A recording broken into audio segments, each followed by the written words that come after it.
welcome everybody. This is the Taos Institute's monthly dialogue with the author. And this is a series that we have that we carry out throughout the year to highlight books and the writings of various authors. And we're so excited that this next series that we're doing is with our new Sage Handbook of Social Constructionist Practices. My name is Dawn Dole, and I'm the Executive Director for the Taos Institute. And we're so excited you're all here and that all the authors are here for section 3 of the book. And the Taos Institute is a nonprofit educational organization. We offer programs, online programs, face-to-face programs for learning. We have publishing.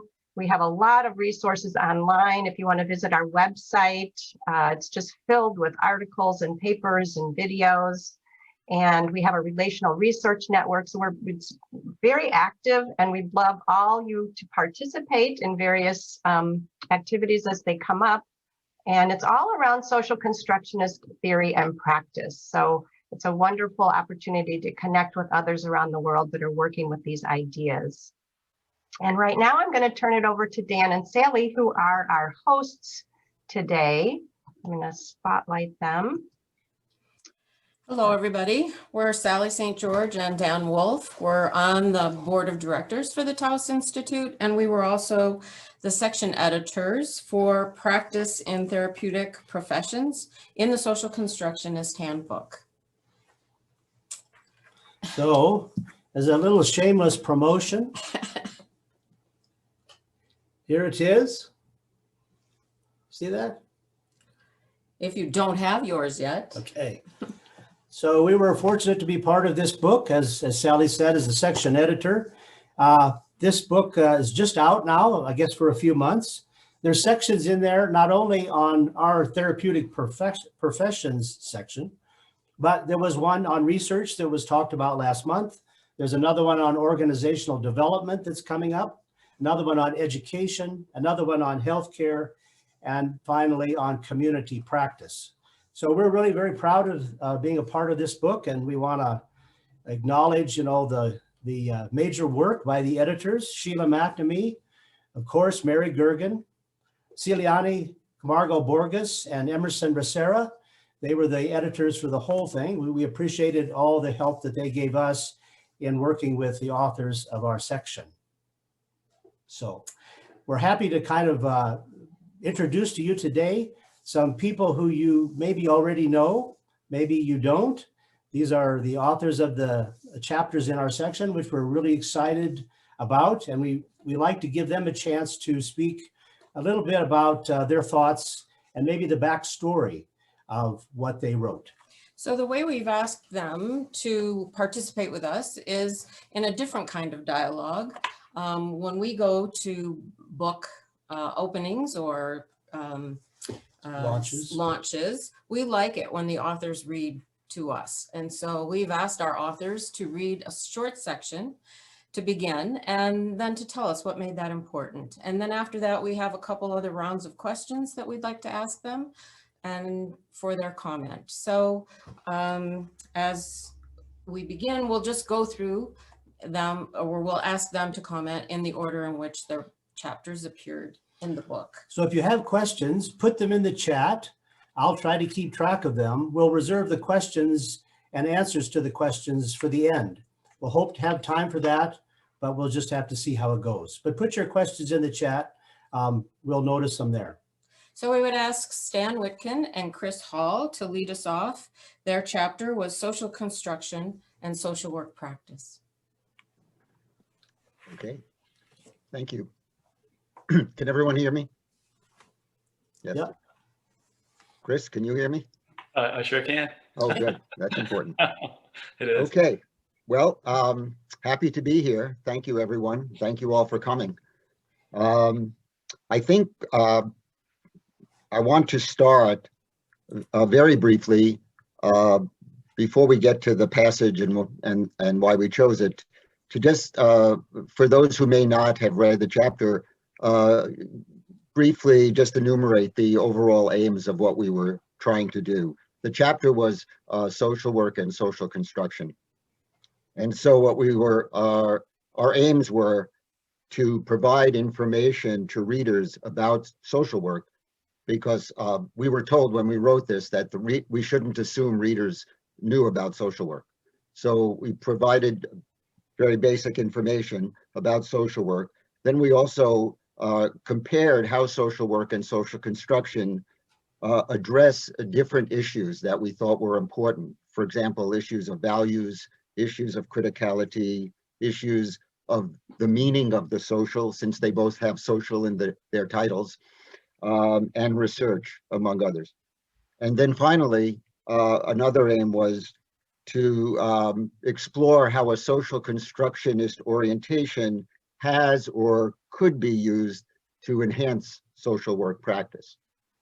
So that was our basic aims of the chapter. And the passage that we chose, and it was pretty arbitrary, but anyway, the passage was on, it's titled, well, we did a little jumping around here. I hope that's okay, Sally and Dan, but the passage is titled Science and Research. And then the next sort of passage related to that is called evidence-based practice. So we have a little from each of those. So Chris, you have that in front of you as well, those passages? Why don't you go ahead and read them, because if you've got them right there, then that's going to be good. I'll have to push just a little bit. Yeah. All right. Well, I'll give it a try, and we'll see how this works. So the beginning with the science and research, here goes. Differences between social work and social construction are most pronounced in their respective positions on research. For social work, conventional research, for example, experiments, surveys, is seen as most authoritative. Critiques of such research are largely internal, that is, focused on methodology, methods, analysis, as opposed to the assumptions or claims of the research itself. Social work's historical legacy has shaped its relatively conservative position concerning research. For instance, regarding research findings as establishing truth, or in the case of practice, effectiveness.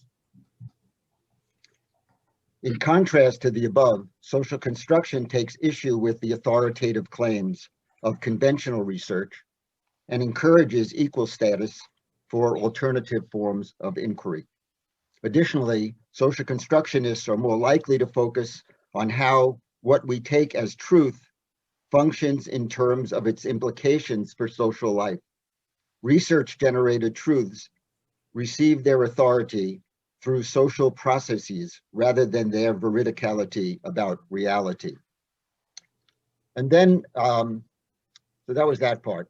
Then we sort of moved over to sort of this application in evidence-based practice, which certainly, at least in the US, is a very big deal and has influenced a lot of the way organizations operate and the practices they are encouraged or sometimes mandated to do.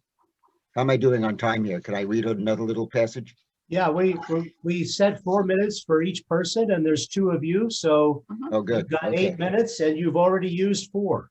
Oh boy. Okay, I'll read a little faster, or well, I guess maybe I'll summarize this a little bit. So we chose this also because, as I said, the importance of evidence-based practice and how social work has sort of embraced this. And many organizations that, particularly that serve people who are already disadvantaged and marginalized, take this approach as almost like gospel. Okay. And I think what I'll do then is just, we included a quote here from the sociologist Norm Denzin, who many of you are, I'm sure, are familiar with, that I think maybe sums some of this up in a articulate way. And it has to do with the politicization of evidence-based practice. And Denzin says, and I quote, "Who has the power to control the definition of evidence? Who defines the kinds of materials that count as evidence, who determines what methods best produce the best forms of evidence, whose criteria and standards are used to evaluate quality evidence. Okay, so that's our reading. Chris, do you want to jump in, or you want me to? Yeah. You know? So in taking taking that idea then and kind of applying it to social work practice, or maybe social constructionist informed social work practice is a better way to say that. We're very much kind of espousing moving away from this assessment, diagnosis, treatment model of practice that really evidence-based practice is built on, and shifting more to how can we engage with a client in a collaborative way. And the chapter in the latter part is very much about ways in which we can do that, and ways at a macro level, meso level, micro level, all the way across, and really kind of getting rid of these ideas of levels too, you know, because they're constructs as well. But so it's a collaboration, because anytime you begin with an assessment, the assessment is already kind of pre-constructed. The assessment comes from somewhere, it's a paradigm of some kind. So if we can let go of this idea of an assessment and try to figure out how we can understand things from a client's perspective, and then gather, you know, this idea of evidence mutually from the client, and then move in ways that are going to be helpful for this client, then that's really what we're trying to do in a kind of in a nutshell from a social constructionist perspective. And then within that, it's not about a model either. So all of these models of practice are also constructs. So sometimes maybe, do we need a model? Can we blend these models? So there's a lot of debate that's out there to be had, but freeing ourselves up from this idea of a model, or freeing ourselves up from this idea of evidence or standardization, is a really good starting point. Okay, are we Wonderful. how are we doing here? Yeah, Right on time. you're great. You Yeah. even got done a little 30 seconds early, so Oh, can we carry that over? Do we get to? you can use it in the next round of questions. Yeah. Okay. Okay, Okay, so great. thanks for Thank you. bringing social work into the fold and being sort of rebellious. Next, we'll hear from Harleen Anderson, and she wrote the chapter called Collaborative Dialogic Practice, a relational process of inviting generativity and possibilities. Welcome, Harleen. Thank you, and thank you, Sally and Dan, for inviting me, and thank all of you who are also chapter authors, and for those who are joining us today. I appreciate it. I chose two passages. I entered this community that we're all part of rather serendipitously through family therapy. And I chose the two passages because I think that what I entered in terms of what family therapy was offering has emerged greatly over the years. And not only in terms of the conceptual framework from which it draws, but also the practice. And I think that it's also very important to keep pace with the rapidly growing global changes, which are not always easy to try to keep pace with. So I'll just read two passages. As a term, family therapy had outlived its usefulness and was no longer an accurate descriptor of the practice. The collection of approaches and modalities once referred to as family therapy offered a conceptualization of human systems that was applicable beyond the family to any human system, regardless of numbers of people or relationships therein. As the practice transformed, so did the conceptual framework. Intense interest in language generated a shift away from thinking in terms of static human systems, such as individuals, couples, families, or any other congregation of people, to people coalesced in language. It further evolved from concepts of human systems as distinguished by social structure to human systems as language systems distinguished by language systems, and language in its broadest sense, and eventually to collaborative language systems. As these ideas began to coalesce, it seemed appropriate to delete the notion of systems altogether and highlight the notion of a withness practice, doing with each other, togetherness. Each shift moved away from hierarchically structured professional relationships to ones that were more equitable and that recognized the expertise that each person brought to the encounter. My practice over the years has been referred to as systemic, collaborative language systems, collaborative, and now for this chapter, collaborative dialogic practice. I'm still thinking about what to call what it is that I think I do. Okay, then that's in the beginning of the chapter, then moving toward the end. Social construction runs counter to the dominant discourses most of us live and have been trained in. Regardless of a practitioner's proclivity for a social constructionist theory and practice, it is a challenging shift to embrace and even more challenging to perform. We are trained for the most part to be knowing experts and to perform that role. That is, to be the person that our professional discourse has prescribed for us. In the end, we are all human beings who to some extent or another love, succeed, fail, and fear. As practitioners, we are confronted with consistently keeping in mind that we are simply human beings in relationship with our clients, who are also human beings. We're left with what kind of person do we want to be in this world, and how can we contribute in some small way? I'm reminded of a quote from John Schroeder, which I shall read. I shall take it that the basic practical moral potential in life is not what to do, but what, and I added, who to be. That's something that John wrote several years ago in 1993. So Sally and Dan, those are my two passages and my comments as to why I selected them. Oh, thanks so much, Arlene. You know, one of the things that while we were reading their chapters, we could really hear their voices. So this just kind of represents the experience that we had. Thank you. And next, we'll have Dora Fried-Schnittman. And Dora wrote the chapter, Generative Dialogues, Creating Resources and Possibilities in Therapy.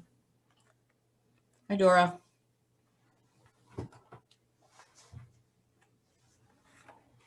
Oh, you're on mute, Dora. You're on mute, Dora. Thank you. Thank you. I like to think about family therapy, couple therapy, organization, you know, the different areas of practice that, you know, we work in as having a relationship with the origins of what was called family therapy. Actually, you know, I think that the point was how do we work within relational systems, and you know what happens in the relationship between people, okay? And I'm talking about Bateson. So I really see a line tracing from, let's say, the late 40s up to now, a field that has changed, you know, a field that works on maintenance, on dynamic relational maintenance, but also a field that works in how change happens, how transformation, how creativity are crucial for human relatedness. And I think, again, going back to Bateson, that he said something that is very important, you know, that what happens makes sense in a context, or meaning makes sense in a context. So if we are going to talk about therapy, we have a context. And the context is given by the request by the people coming to a therapist. So, you know, people come to a therapist with something that creates a problem for them, but also with hopes and expectations. And that's how we relate to people. That's how we encounter people. And to be, I think, ethical, to be ethical, we need to recognize the consultation, the context of the consultation, and the specific client or the specific request that people bring us. Okay, and I think that that is something that went throughout the history of we people working on relationships. Okay, we cannot, disregard the context. So there are a number of things. I recently went over, the work of Emerson again, and it's absolutely astonishing how much of that is still with us. Okay, and we have changed the metaphors over the years. So the work I do, the focus is on working with the creative potential of dialogue. And I think that working with the potential, the creative potential of dialogue in action, it's one way of doing socio-constructions in context. Now we are going to talk about the context of therapy. People come because they feel stuck, so they have a perspective on their situation that is limited. Okay, now how do we create resources to explore, the possibilities that they could find and the resources that they could find in themselves and work with them to bring those into action. So that is what I call generativity in action in dialogue, okay, or doing socio-constructionism in dialogue. Now, are we part or not from the doing? We are part from the doing because we are there, and this is something very old. It comes from the early systemic. So, in which direction this will work? 4 minutes already? Yes. Yes. Okay, let me say 2 things.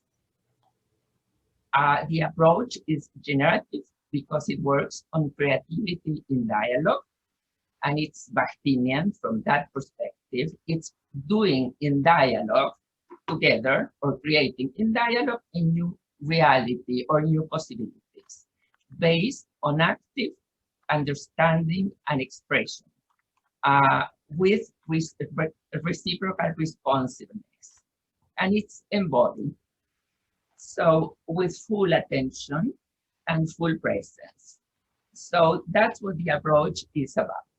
And you would find that in the chapter if you are interested in looking at the micro processes of creating change in action. Thank you, Dora. I find myself using the phrase creative potential repeatedly with my students. Thank you. And next, we get to hear from Yasmina Sermon, who wrote the chapter, How Symbolic Witnesses Can Help Counter Dominant Dominant Stories and Enrich Communities of Concern. Thank you, Yasmina. Thank you. First of all, I want to thank you, Sally and Dan, and also the other editors for the invitation, and also all the people who are here to attend. Thank you. I've chosen 2 small fragments, so I will start to read them.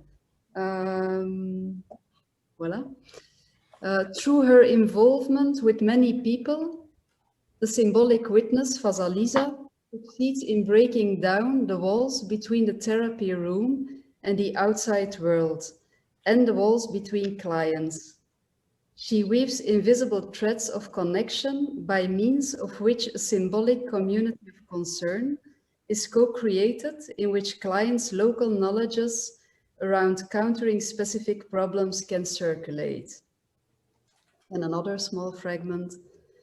From the contact between Anna and Hilde, 2 clients, the idea to create a digital community of concern grew, expanding it by opening it up to other people who are interested. The website offers an archive in which clients' wisdoms or insider knowledge of those who consult therapists are acknowledged and can circulate outside the closed therapy room.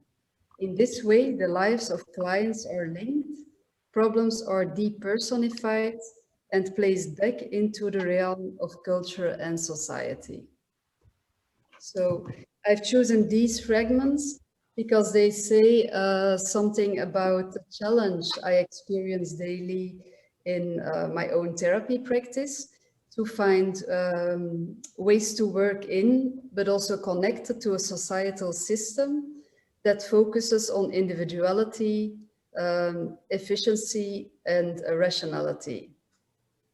So for me, the system leaves little space to experiment with different forms of relating with clients. And one of my main concerns herein is that problems are more and more individualized, and they are getting more and more localized in individual people, with the effects of isolation of, on the one side, the problems, but also isolation of, on the other side, of clients.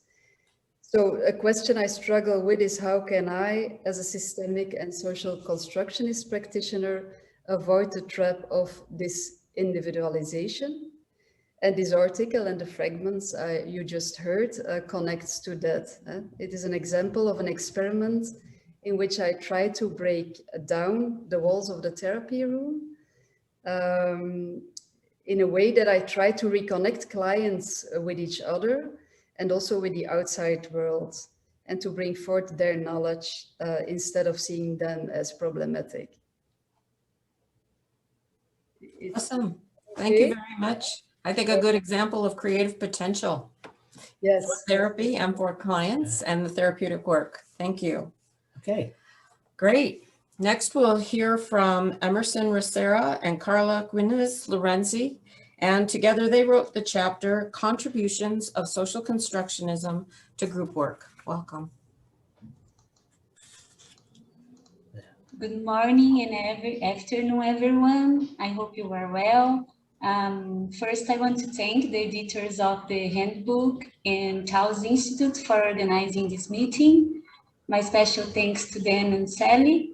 It's a great pleasure to be here with you today.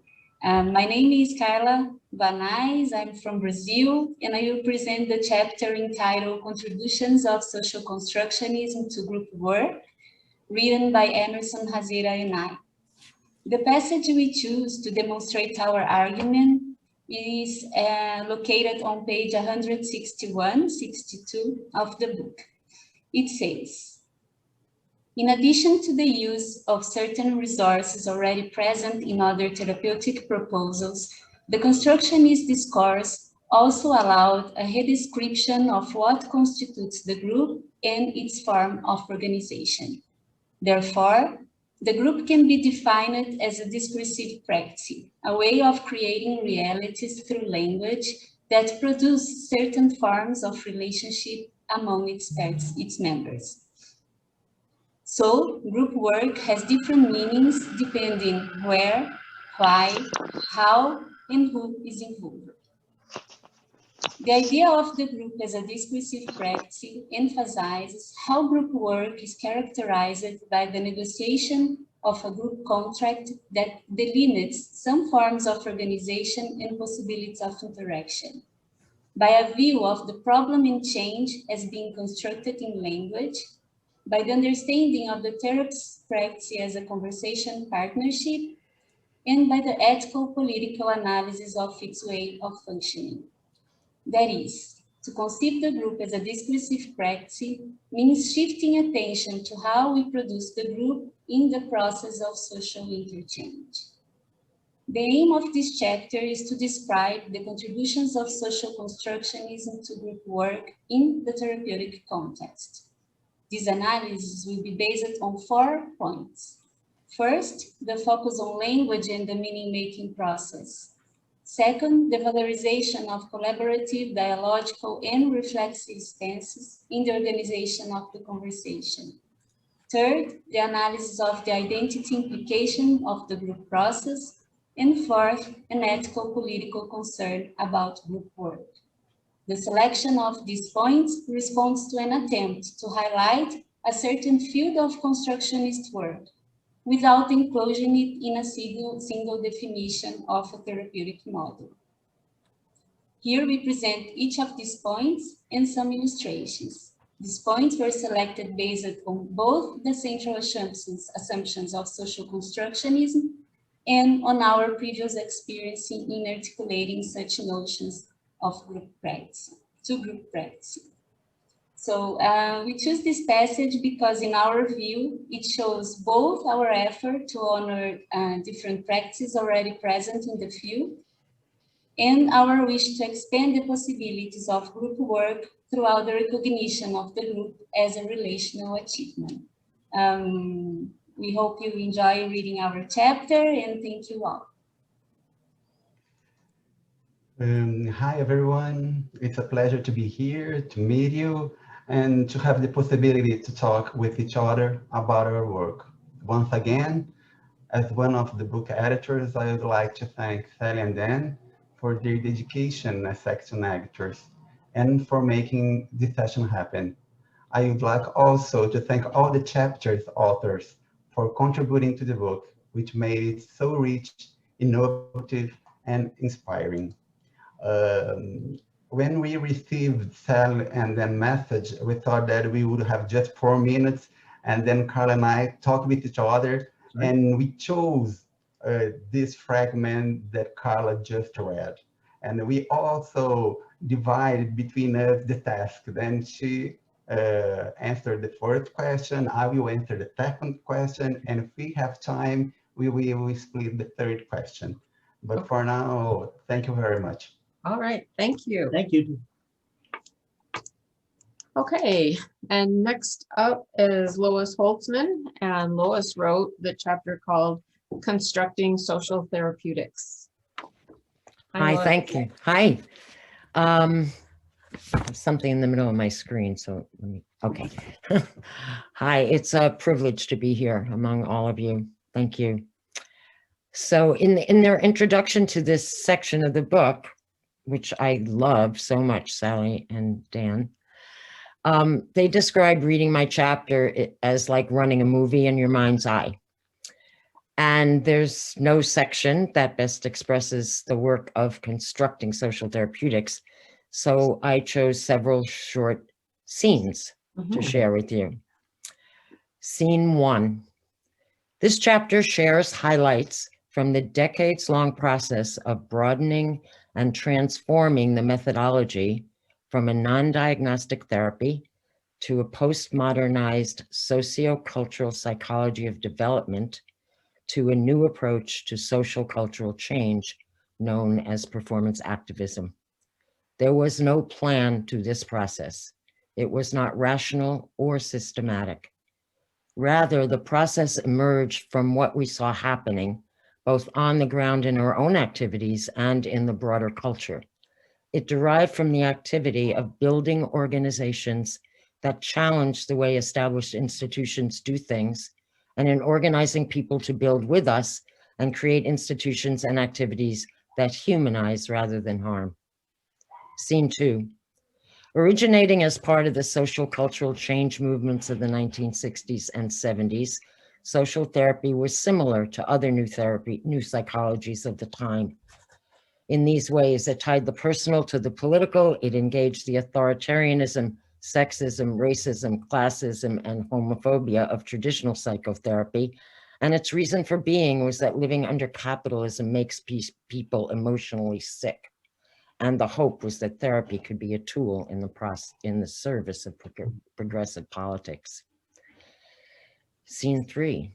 During this early period, we primarily studied our activities through the lives and works of Marx, Wittgenstein, and Vygotsky, and their political, philosophical, and psychological followers, critical pedagogists, and Black psychologists. Scene 4. When discussing the role of play in early child development, Vygotsky wrote, quote, "In play, a child always behaves beyond his average age, above his daily behavior. In play, it is as though he were a head taller than himself," end quote. What is it about play that actualizes the head taller experience? Might some of these features be present in activities we do not typically identify as play? Are there experiences that actualize the head taller experience for people across the lifespan? While Vygotsky's understanding of play as essential for development never went beyond early childhood, we were eager to make use of what he believed and what we believed an important discovery of his to support the development of people of all ages. We came to see performance as a new ontology, both the process and product of human development. People are performers, not only thinkers and knowers. Performing as someone else, being oneself and other than oneself, is the source of development. Social therapeutics has evolved over the decades into a conscious effort to revitalize this human capacity and to organize and support performance as a new kind of social activism and as a humanizing mass psychology. It may well be, as Descartes believed, that I think, therefore I am, which I think is the modernist bias of mainstream psychology. Social therapeutics has a different aphorism. We perform, therefore we become. Do I have another minute? No, No. it's perfectly timed the way you have it. Okay, Yeah. then I will stop. Okay. And obviously I chose these because I wanted to share both the history, the politics, and the conceptual work. And to Thank you. show that a full performance doesn't need to take a long time. Yeah. Thank you. I think you set the scene for your chapter very well. Thank you. Next, we'll hear from Marilene Grandesso. Marilene wrote the chapter called Integrative Community Therapy, Creating a Communitarian Context of Generative and Transformative Conversations. Welcome, Marilene. Oh, you're on mute. You're on mute.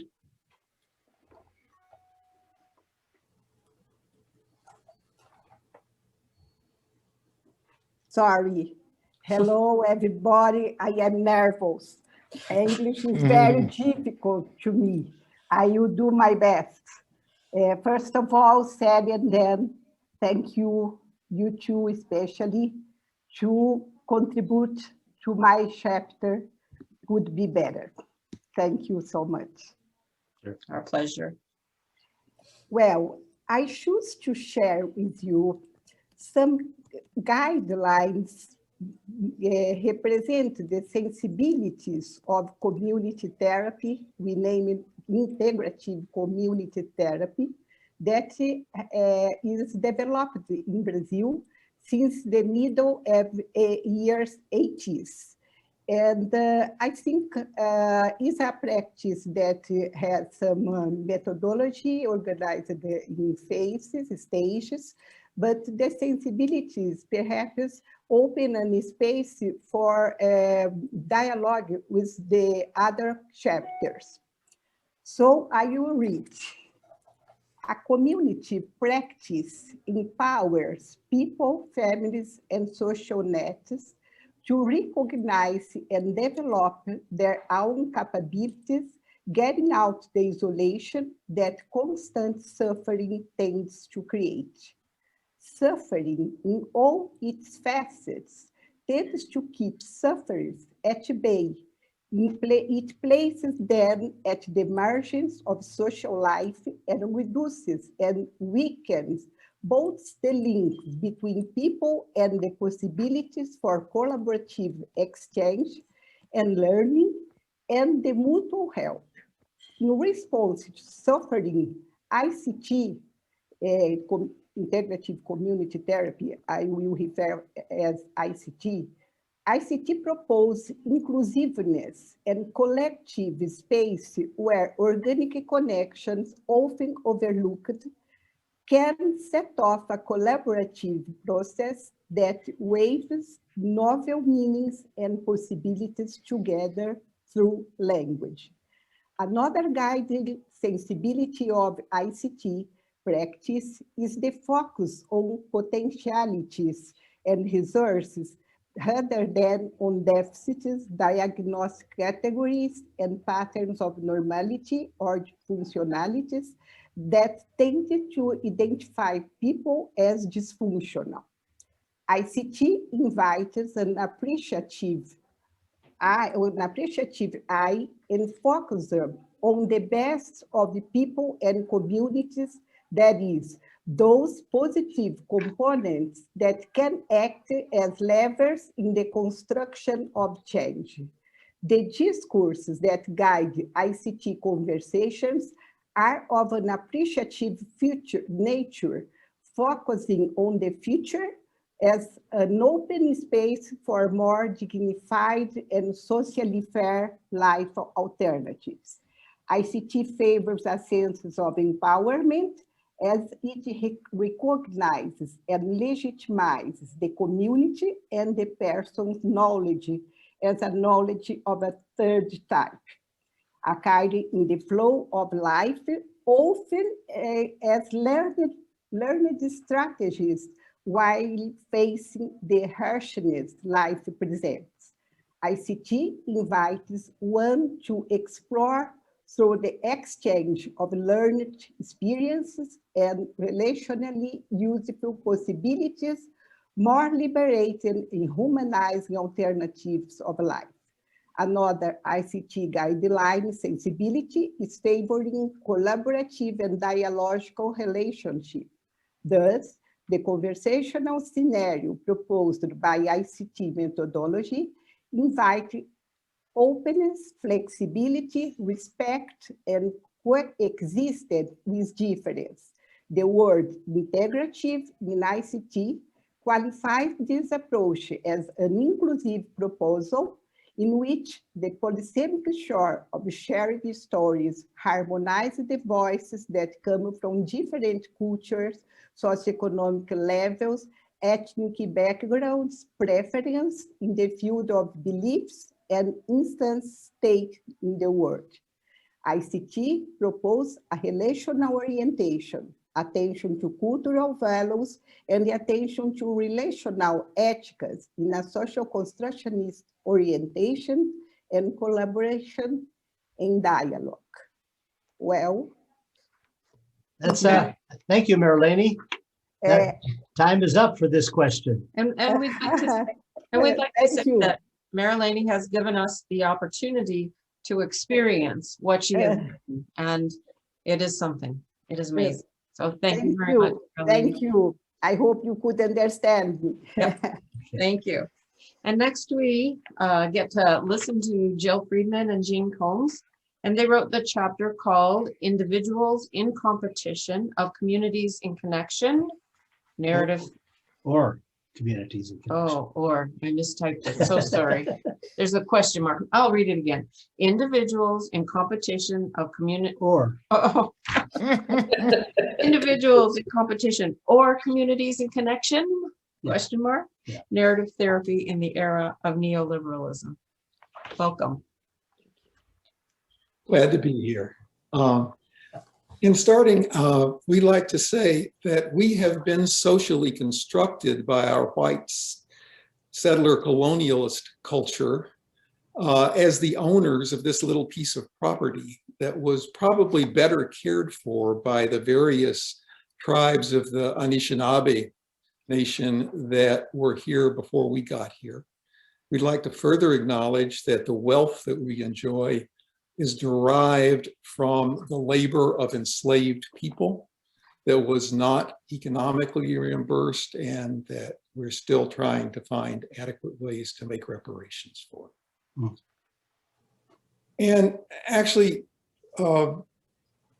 we see neoliberalism as perhaps the most egregious form of white settler colonialism and how it's developed. So I'll just read. But before you read, yes, sorry. I just wanted to thank Sheila for inviting us to be part of this book, and to thank Dan and Sally for your collaborative editing, which we found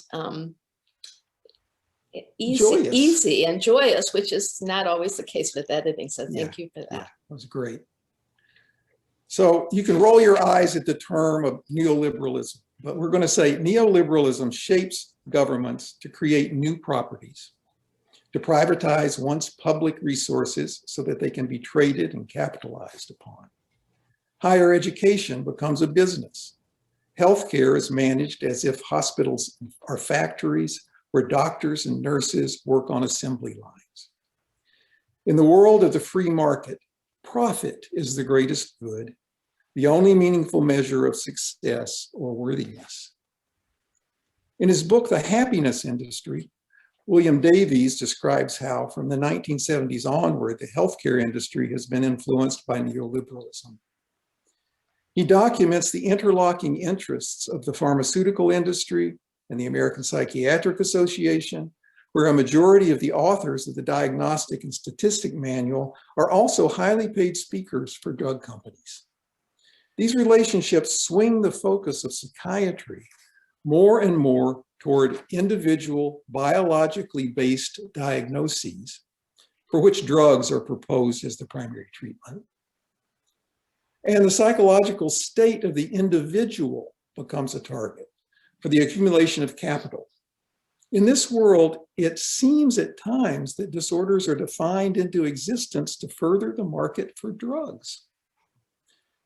Davies also describes how corporate workplaces, with their neoliberal focus on maximizing financial return to investors, winning the competition with other companies, and holding individuals responsible for the management of their personal properties, are outsourcing all responsibility for the increased stress of their work environments.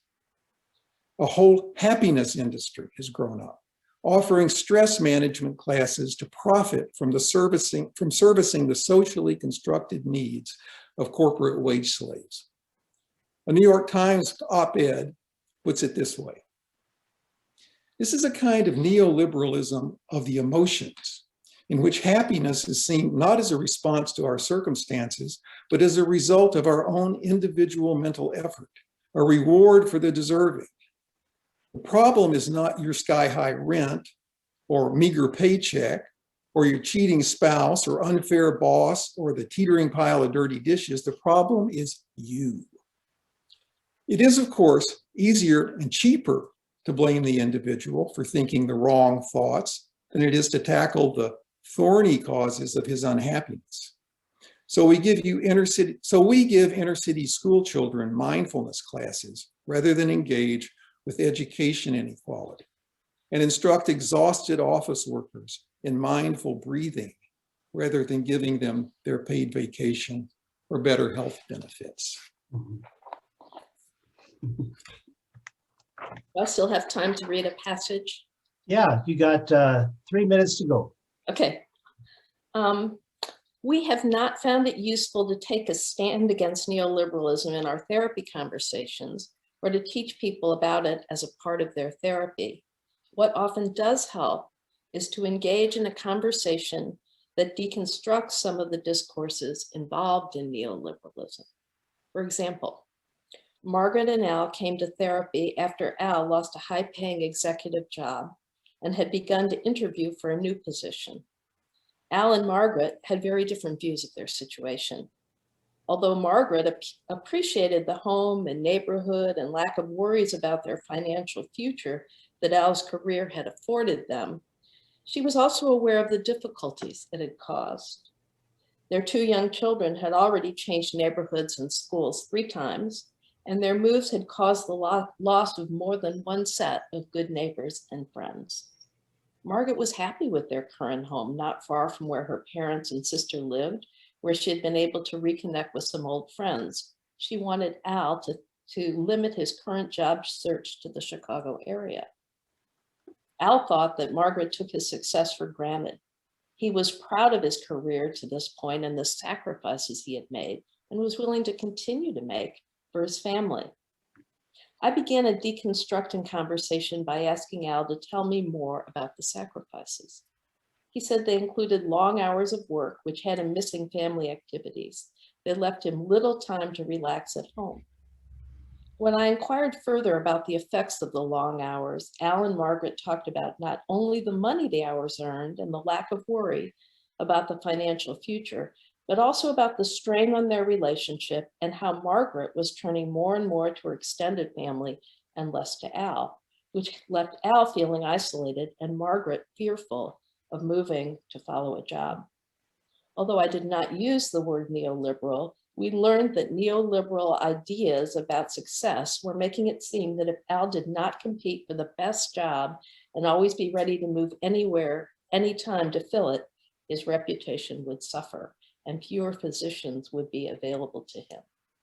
We traced how these ideas operated in his work context, how he was recruited into them, and how over time they put him in the position of having to choose between a high salary with its accompanying prestige and family closeness.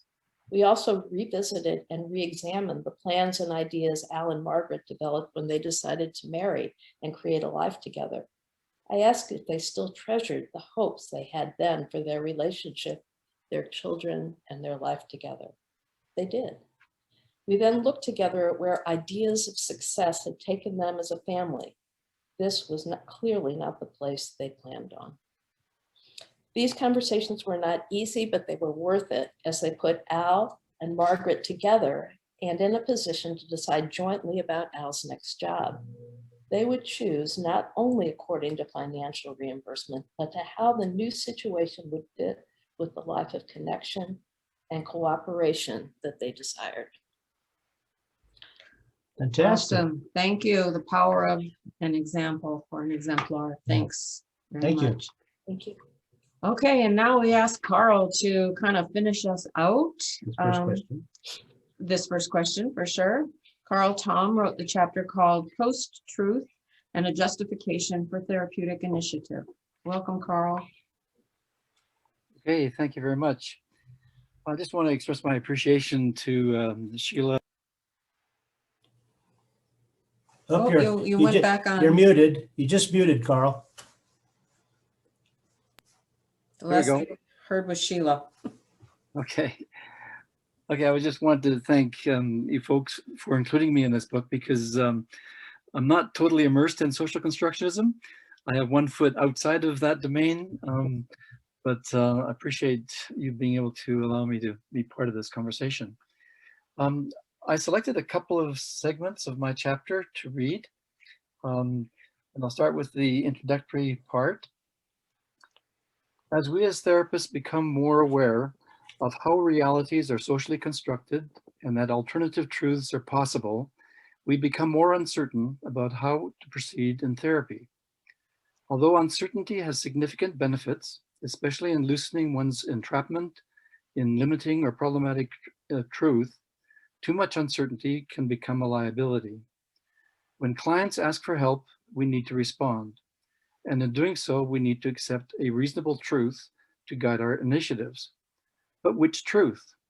When is it appropriate to privilege one constructed reality over another?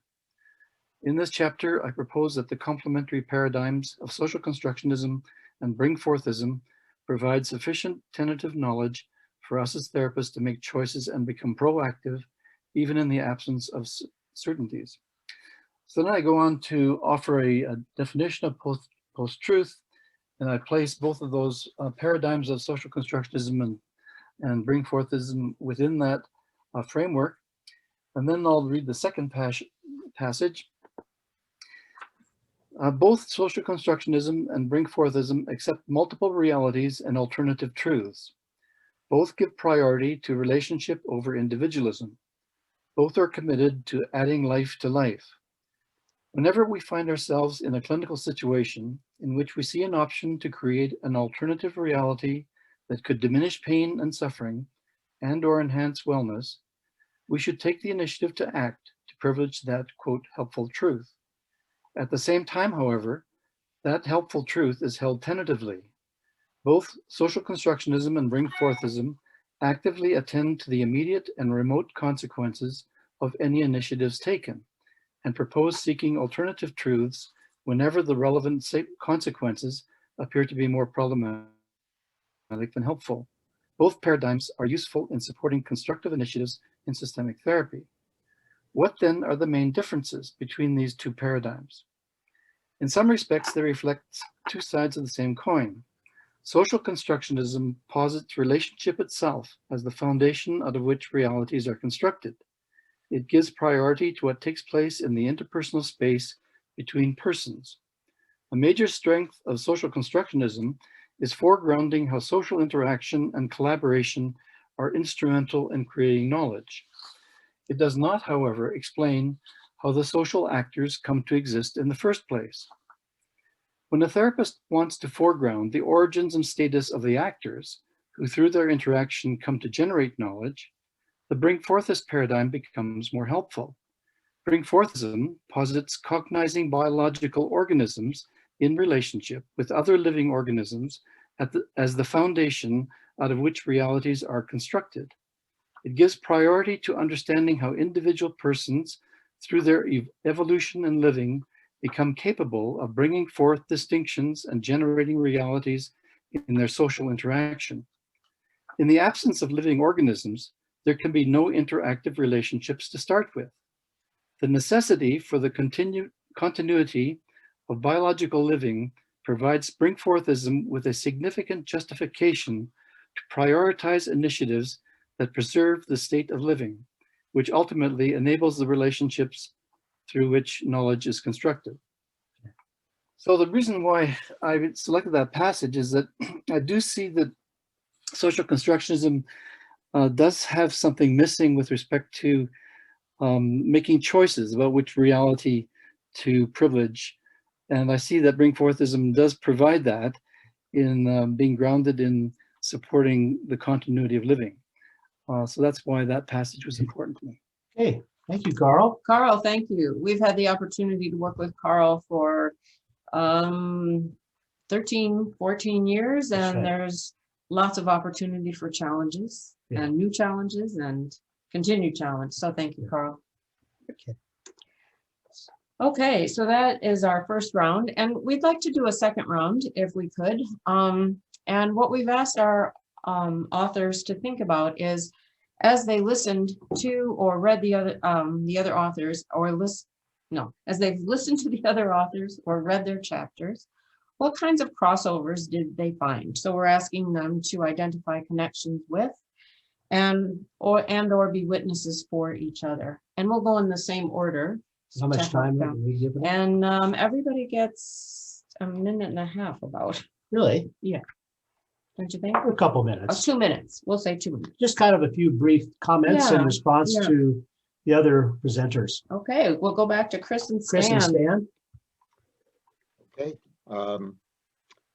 So should I start, Chris? Is that okay? Answer me. We're using up my time. Okay. All right. I'll start without an objection then. Sure. There's a lot, obviously, that I could say about all of these rich chapters. I'll just say very quickly, a few things that struck me. Harleen talked about it, I think, the very beginning about family therapy no longer being a descriptive term.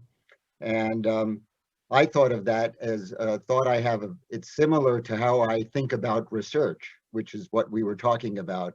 And I actually like using the term inquiry instead of research. And I think what's common here is that, these terms over time develop what I would call baggage. And, when you use these terms, you bring that baggage into play and people think about it. And it's a difficult kind of challenge, because sometimes when you try to change those terms, you kind of lose comprehension for others. But I think also what happens is that when terms like family therapy, the more popular it gets, and then it gets annexed into by other groups for their own interests. And I'll just very quickly, because I know I have no time, but that also links it to the larger context of neoliberalism, which I'm very interested in, which was kind of Jill and Jean's talk too, and how neoliberalism has sort of spawned all these discourses. And I'm just reminded, and I'll stop there, that of this, well, it's not a quote, but this notion that from Foucault, that power is most effective when it's invisible. And I think that very much is the kind of context, in a way, to relate to another speaker, that we sort of operate under, this kind of how power works in these discourses without people even knowing it. Okay, that was great. I think I can pick up right there. It's going to dovetail really well. First, I was impressed with everything that you all had to say. Some of the words were really nice to hear. It's nice to be in a group of people who to some extent speak a similar language. But what Jill and Jean talked about, that really resonated with me in terms of neoliberalism and colonization, specifically in social work, because we work with people who are many times mandated to us. They're kind of caught in a system, and it becomes, how can we assist them within a system to escape a system that we're also a part of? So we're all kind of twisted in a, together in many different ways. So how we're almost trying to free ourselves from the system from a social constructionist perspective, while we're joining and assisting other people to free themselves from the same system. So we could even go further and start talking about how, models of practice themselves are kind of neoliberal to a certain extent, where they're developed and then marketed, and then we're trapped into the confines of this approach or something, or this one, tying it back to evidence-based practice. This is the one that has this seal of approval, and now we've got to run down the, the gauntlet of that. So we're all kind of, that neoliberalism, this colonization idea, I think serves its purpose in our field too, where we've got to separate ourselves from that. But anyway, time-wise, I should stop. I'll Great. roll. Thank you. Yeah. Awesome. Thanks, guys. Harleen? Oops. You're on mute, Harleen. Okay, thank you.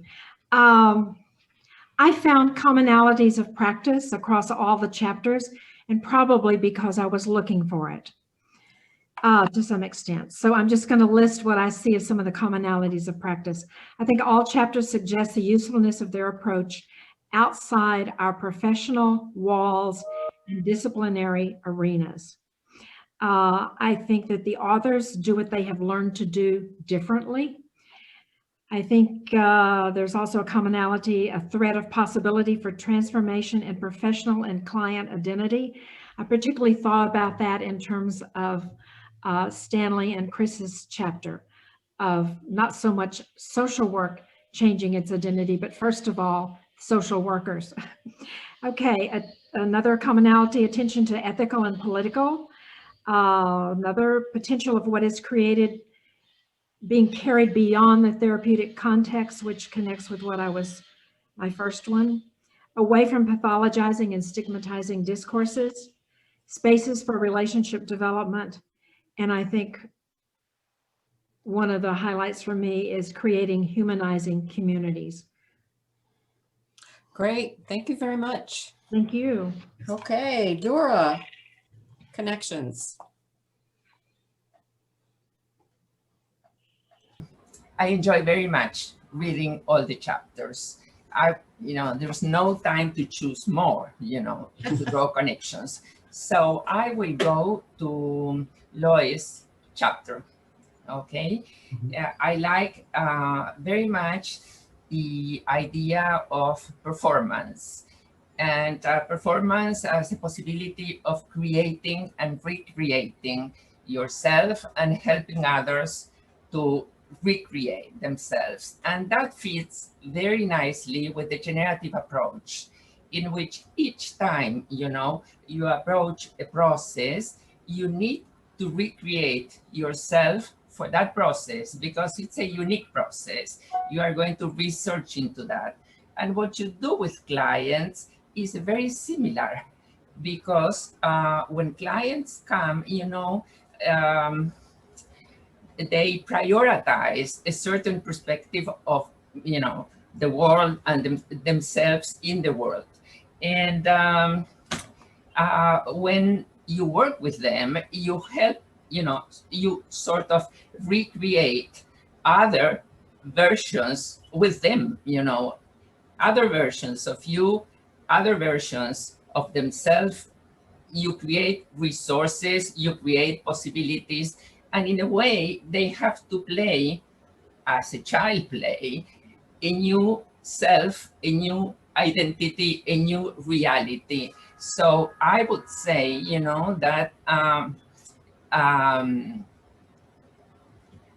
performance, it's crucial to this approach, you know. And when I have to choose, you know, what to read, I was looking at what people said after therapy, basically how different life is for them, you know, how well they are, you know, how they are managing with themselves.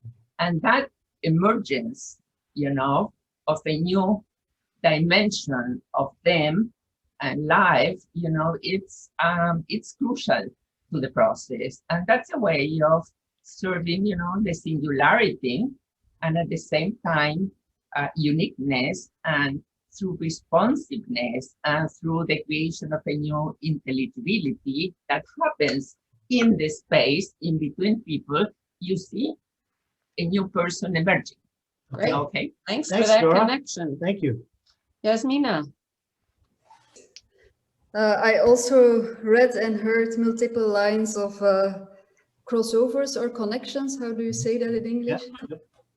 And that makes me very happy because it makes me feel connected too. We form a sort of a community of concern, I think, for each other. Now, when I need to pick out something, I think I go to Louis' sentence that she read aloud. And it was the sentence, I think, in the theatrical sense of the word, performing is a way of taking who we are and creating something new through incorporating the other, because that connects well to my own work about symbolic witnesses. By incorporating symbolic witnesses as extra voices in the therapy room, clients are also invited to perform and to create other versions or more preferred versions of themselves. So that's a beautiful connection, I think. And I also take one important sentence of Harleen with me. How can we contribute in small ways with a focus on the small ways, I think. That encourages me. How do you say that? Thank you for bringing those forward. Great. Thanks. Emerson and Carla. Okay. I have to say that I had the privilege of reading all the chapters of this section since the first draft. And I see that our chapter that Karl and I wrote, it has so many connections to the other chapters of this section. I will not develop an idea, but I want to just show the commonalities and the connections. In the fragment Carla read, she brought 4 emphases that we saw in group work, but I see this emphasis throughout the chapters of the section also. Then, for example, considering the focus on language and the meaning-making process, all the chapters in different ways describe the importance of language, communication, conversation, and dialogue. We can see how we do things with words and how language has a key role in therapy in all the chapters. And the second emphasis, the valorization of collaborative, dialogical, and reflexive positions in the organization of the conversation, is also a very common aspect shared with many chapters. But I would call your attention to Harleen Anderson and Marilyn Grande's chapters. On the one hand, we have Harleen reminding us how to sustain a collaborative and dialogic stance in therapy and in our life. On the other hand, Marilyn uses these ideas in the context of community therapy. That is also a form of group work. The third aspect is the analysis of the identity implication of the therapeutic process. As I see it, identity was not a topic really developed along the chapters, but the illustrations provided by Dora, Jasmina, and Carton clearly show how people change through the conversational process. And the last topic, an ethical political concern about group work. Here, I would highlight Lloyd Huysman's description of social therapeutics and engagement in social movements and the group political participation, and Jill Friedman and Jean Combs' discussion about narrative therapy in the era of neoliberalism and all the challenges that we have to face. And Stanley Whitkin and Chris Hall discussing the importance of adopting a critical stance in promoting a more humane and just social order.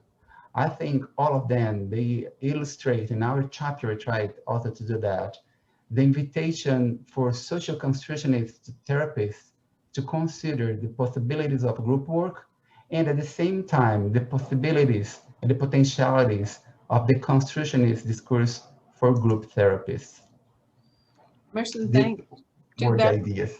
Too bad we don't have enough time. You could do the whole book. Yeah. Thank you.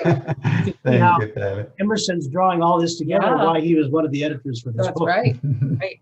Thank you. Lois.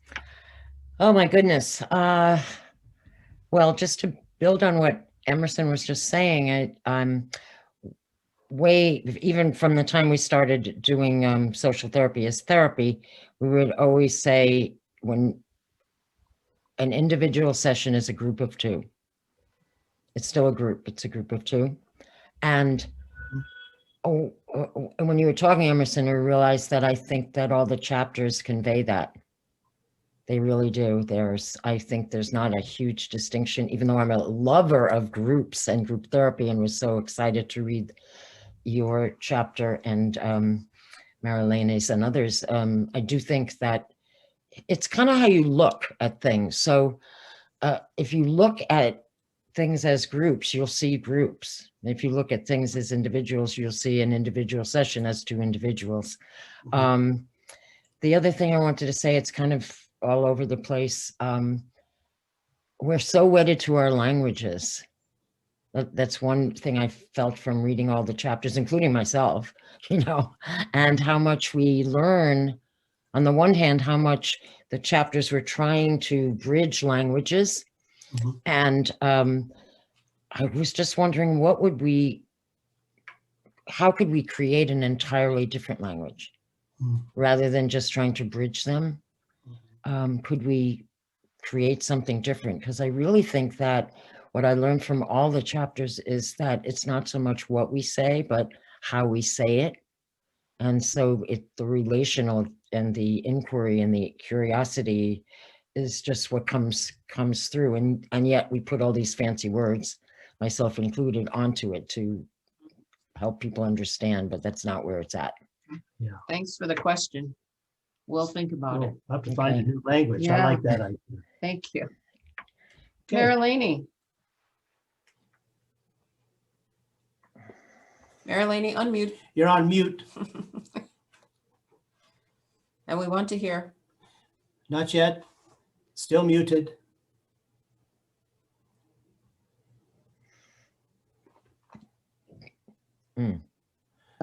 Sorry. There you go. Sorry, my time is beginning now. Yes. Start now. Oh. Well, my book arrived last weekend. So I am looking forward the time to read all the chapters. Very interesting. And I think they could dialogue with my practice in several ways. But I choose to highlight two commonalities, perhaps three or four. The first one is with the Harlem chapter. Community therapy is considered a collaborative practice. So it's considered a human being with other human beings, abandon the place of expertise. Besides this, as a collaborative dialogical practice, ICT invites the community therapists to have a position of not knowing, joining him or herself to each other in a horizontal instance. What organizes the conversation in a community therapy? Everyday ordinary life. offers the subject to the conversation that is chosen by the participants of the community. So it is an inclusive practice, like the narrative therapy, because what happens through the group, the community. I see a similarity with the aspect of Lois Holtman's, because the community therapy is nevertheless, it isn't an activist practice.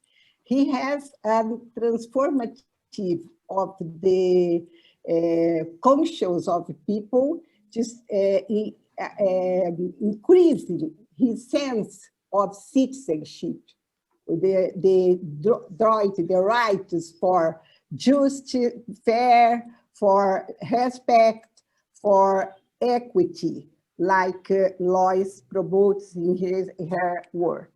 Another commonality I see with my work and Jill and Jean chapter, especially when they consider their practice as a political practice, and they work with equity, fair, and humanizing relationship, and deconstruct the dominant discourse, put people at the edge of the life. As the narrative therapy, ICT has the intention to help person to join his or her life with the life of the other people, creating a more generous and interconnected world. Is very important in community therapy, like in narrative, like in social constructionist therapy, like in Harlini practice. And it's okay. Okay. Yeah, Marilyn, Thank thanks you. for such thoughtful considerations Sorry and to have crossovers. to interrupt your sentence. Okay. Your thoughts. So when I was reading the chapters in this section, every chapter I thought, oh, well, there's so much I resonate with, so much connection. I'll talk about this one. I thought that for everyone.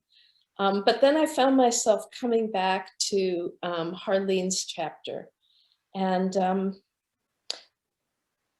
Harlene has really influenced my work over the years, so it's not a surprise, but that's all of it resonated for me. But the reason I wanted to talk about it was part that she highlighted, her conclusion, when she talked about the question it all comes to, what kind of person do we want to be? I was just so moved by that question. And I've found a similar question really helpful with people in the situation of when they're in a horrible situation that they can't not be in. I found it really helpful to say, but who do you want to be going through this? And the idea of applying this to ourselves in our work, I just sort of extended the question that I'd thought about, but it extended it in this way that I think relates to what Chris said at the beginning of this round. We're in the same situation as those we work with. Anyway, that's something I'm taking with me, along with all the connections from the different chapters. Okay. Jean? Yeah, I found things to resonate with in everybody's presentation. I think that's no surprise, but I kind of set myself the task of listening this morning with kind of fresh ears, and there were just a few things that kind of caught my attention as resonant with our work. Mm-hmm. First was when Stan and Chris talked about the power to determine what counts as evidence.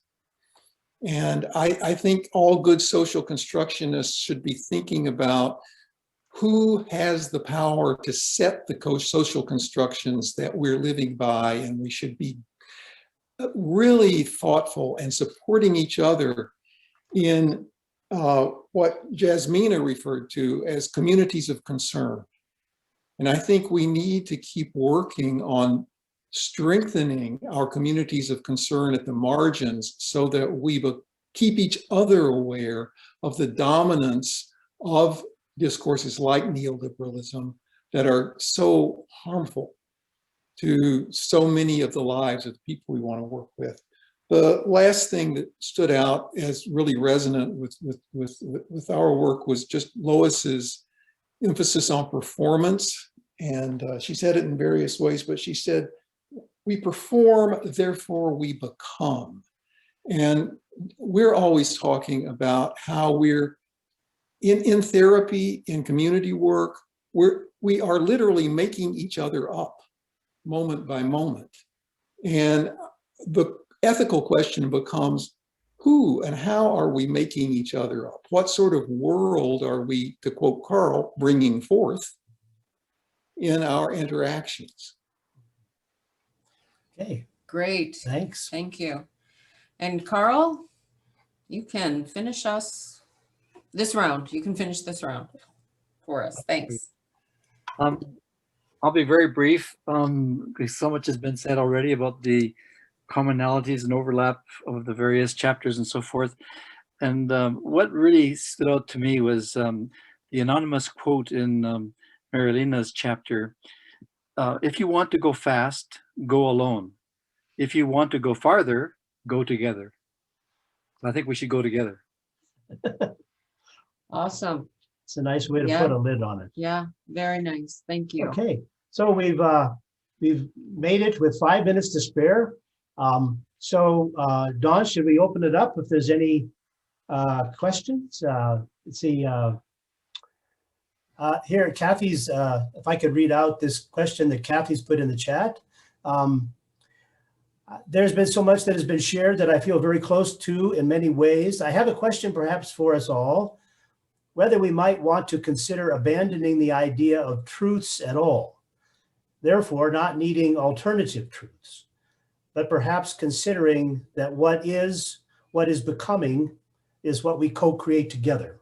So that maybe is more of a comment. I don't know if that's a question or if people want to respond to that. All of us to think about. Are there people who would like to come on the screen to say a few things or in response to that or anything else? Or did we save you 5 minutes, now 4 minutes in your day? I think let's go forward and I think do maybe one we more round of thank say yous something. and appreciation. Oh, Stan. Okay. Yeah, just very quickly. I think we need to maybe move away from the idea of what is truth towards the idea of how does something function as a truth. And I think, that puts us in a more pragmatic sort of orientation, because I do think there are concepts and ideas that function as true, and we need to look at what they're doing, and I always think, who's benefiting from this and who's being disadvantaged. And so I think that's one way of looking at this without necessarily, getting bogged down in the question of what is really true, which I think is unanswerable. I think, yeah. Go ahead. Oh, thank you. There, just add to that the question, the same question, Karl, who is saying it and who is harmed by it, I would apply to, and I think this might be what Kathy was getting at, I would apply to the very question of why do we need the concept at all? In other words, who benefits from a belief in truth, no matter what kind of truth it is? Right. Okay. Did anybody else want to? I think we're out of time. Okay. But, I'd like to recommend that we think about this question, these questions in the comments, and think about further future dialogues together through the different things that Taos Institute sponsors, oftentimes on Wednesday mornings. So to be continued is what we'd like to say. And thank you very much. Yeah, thanks for everyone all of our authors. It was fantastic, and all the people who joined in. We hope this leads to more things, whatever those things are. So, And we hope that if you haven't gotten the book, you will get it. And you've had some nice. if you go to the website, you get a discount, right, Dawn?